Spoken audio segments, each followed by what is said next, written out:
late Thursday night, the Winnipeg Jets reportedly sending defenseman Luke Schenn and Logan Stanley to the Buffalo Sabres. Stanley has had a career year on the offensive end, 9 goals, 12 assists. He'll be a free agent at the end of the season. Schenn entering the final year of is in the final year of a 3-year deal. The 36-year-old veteran, 1 goal, 6 points in 46 games this season. We should also mention that Sam Carrick has apparently been acquired by Jarmo Kekalainen's Buffalo Sabres. So Kekalainen doesn't get Parayko Craig.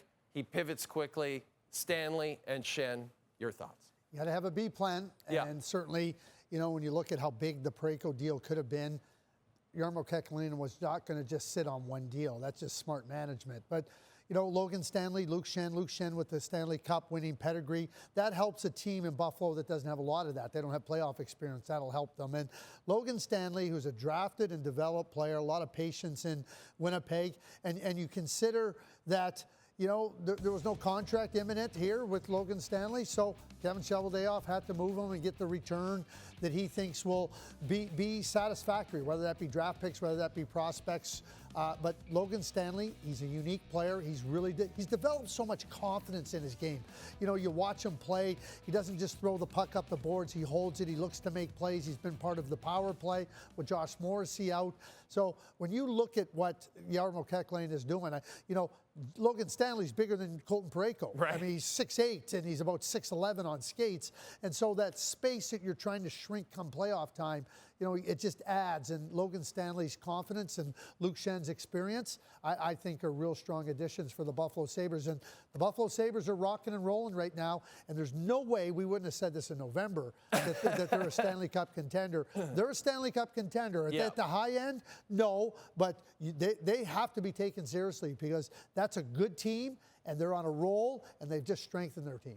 Okay, we have some late breaking news. Our own Pierre LeBrun, who will join us later in the show, is reporting that Conor Garland has been traded from Vancouver to the Columbus Blue Jackets for a 2nd and 3rd round pick. He comes with term. Your thoughts on this acquisition by the Blue Jackets? Well, I love Conor Garland. Conor Garland is a dyed-in-the-wool competitor. He's a guy that is always ready to pay the price to do whatever is necessary to help the team win.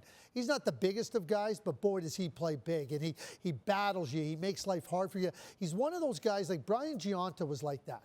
They weren't big in stature, but they were big in presence, and they never went away. They were either nipping at your ankles or they were nipping at you with respect to not going away. You try to swat them, and they just came back harder. And I think Conor Garland, with contract term left, years left, this is a really good move. And the Columbus Blue Jackets, they're moving forward. They're going to compete for a playoff spot. They're not sellers, they're buyers. And this not only helps them now, it'll help them going into the future. His contract doesn't even kick in, his new one, until next season. So it's an amazing situation for the Blue Jackets. As for let's talk about the Canucks, though. Is that a return that you would deem satisfactory for Jim Rutherford? Well, they're trying to get draft picks. They're trying to get draft picks. And so you look at it and you go, okay, we're trying to retool with some players. We're trying to move some players out. And you're also looking at a contract that, okay, how many years does this mean for us? And, okay, where are we going to be at in the next couple of years? And they see value in terms of getting draft picks back. And now that's a lot of draft picks now for the Vancouver Canucks. The Vancouver Canucks, like, this isn't a team that's right at the bottom. They are this year. Their defense group is good. I've mentioned it before. You got Philip Hronek. You got Tommy Wielander. You traded for Zeev Buium. You got the 2 Petterssons. The blue line's good. They got some decent forwards. They got Braden Coots. And let's see what happens with EP40. I don't think that this is a team in Vancouver that has to sit down at the bottom for a lot of years. Might get a nice high draft pick this year, and man, that would be great for them. Well, they're getting a high draft pick, trust me on that. And then they got a whole bunch of other draft picks. So in a draft where you can, like, get players and you can look at taking even chances on players when you have more picks, it's a positive for Vancouver. Okay, speaking of draft picks, your thoughts on the return for Nick Waugh, a 1st and a 5th for the Toronto Maple Leafs? Yeah, I think it's exactly what the Toronto Maple Leafs have to do. They're looking to try to build up their prospect cupboard or their draft pick drawer. And I think by getting the 2 draft picks, the first-round pick is in 2027. But this is how you start to move forward. You start to accumulate this. You make the decision that this is what we got to do. I think Nicolas Roy is a great addition to the Colorado Avalanche, and he just fits perfectly there behind McKinnon and behind Brock Nelson. But for Brad Treliving and the Toronto Maple Leafs, this is reality. This is now what you have to do, and certainly the next few years are going to be about accumulating draft picks, trying to get some prospects into your system, get back into a development mode.